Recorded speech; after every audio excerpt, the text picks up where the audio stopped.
Навистина, после вака обсежни говори нема што многу да се додаде. Неколку поенти само би сакал да кажам. Предлог е разрешување на министер за без ресор кој што е заложен за диаспора. Од она што го видов како предлог на министри, интересно е дека нема предлог за именување на министер без ресор заложен за диаспора, што веројатно го покажува односот на оваа влада кон диаспората. Треба да ја подсетиме јавноста дека едно право кое што го имаше диаспората, тоа е да е представена во овој парламент, со политички манипулации и калкулации кои што се случуваја изминатиот периоди со притисок за промена на изборниот законник, практично го изгуби, затоа што на хартија го има тоа право, но во пракса условите за избор на пратеници од диаспората се толку тешки да во овој парламентарен состав, како и во претходниот, нема пратеници од диаспората, иако тоа беше стекнато право на диаспората и 3 пратеници тука ја представуваат диаспората. Мислам дека не треба да се подценува улогата и значењето на диаспората и во делот на културни врски, и во делот на застапување на интересите на Македонија во државите во кои што живеат, а секако и во финансискиот дел, каде што дотациите кои што доаѓаат од диаспората се значајни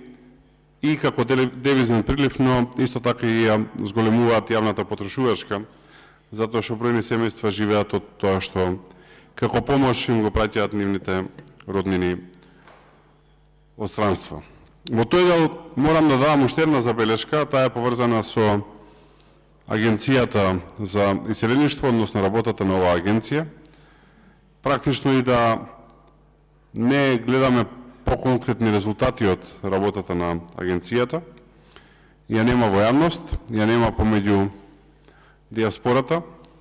ја нема да фасилитира и да помага во животот на нашинците кои што привремено или трајно се иселени од државата. И навистина мислам дека треба да се поводи сметка и грижа за функционирањето на оваа агенција, која што има долга традиција, но, како што кажав, за жал во последно време не и гледаме резултатите, односно има слаби резултати. Па така диаспората е оставена сама на себе да се организира во културни клубови, да се соединува околу здруженија кои што функционираат или околу црквите или џамиите, онаму каде што живеат, и на тој начин да можат да се дружат помеѓу себе, да комуницираат и да комуницираат со Македонија, но никако на организиран начин. И тука навистина имам сериозна забелешка за работата на агенцијата. За жал директорот на агенцијата не се бира од собранието, туку се именува од владата, па не би можеле посериозно тука да го повикаме на одговорности и да продискутираме сериозно за неговите активности, зашто нема покрупни активности, но еве ќе застанам тука во однос на овој дел, а во однос на политичкиот дел е јасно ова што гледаме веќе втора недела, дека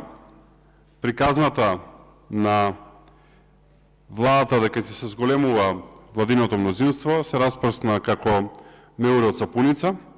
Не само што нема да има зголемено владино мнозинство, туку како што сега стојат работите, возможно е мнозинството дури и со влезот на Алијансата за албанците во владата, начело со нивниот претседател Арбен Таравари, дури и тој влез во владата нема значи зголемено парламентарно мнозинство, туку напротив, може да значи дури и намалено парламентарно мнозинство. Штета што не можеме тука и директно да поразговараме со господинот Таравари за неговите мотиви за влез во владата, но еве би сакал да апелирам од тука, имајќи предвид дека се уште е градоначалник на Гостивар, да се потруди да вработените во јавното претпријатие за паркинзи и за зеленило земат плата, затоа што луѓето 4 месеци немаат земено плата,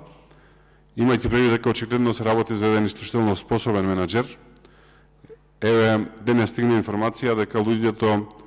кои што се вработени во ова јавно претпријатие во Гостивар штрајкува затоа што 4 месеци немаат земено плата. Можете да замислите како изгледа живот кога 4 месеци не стига плата, луѓето имаат трошоци, имаат кредити, имаат семејства за кои што треба да се грижат, така што тоа уште малце покажува во ликот и во портретот на Таравари и колку